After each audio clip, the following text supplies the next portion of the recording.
Antonella Iro si è conclusa in Fiorosa 2023, splendido successo. Sì, veramente è stato emozionante vedere la gente come veramente era preparata e pronta per poter condividere con me questo meraviglioso spettacolo che abbiamo offerto a Favara.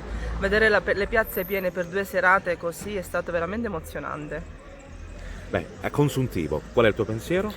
Soddisfatte, abbiamo raggiunto l'obiettivo, abbiamo realizzato lo spettacolo per come era da progetto, abbiamo realizzato anche le infiorate perché sono state visitate per questa lunga settimana al castello di Chiaramonte e abbiamo dato merito a Favara, abbiamo dato lustro a Favara, abbiamo portato in piazza migliaia di persone, l'evento possiamo dire che è stato apprezzato e riuscito a 360 gradi. Ci sarà una prossima edizione? Assolutamente sì, già siamo all'opera per Inviorosa 2024.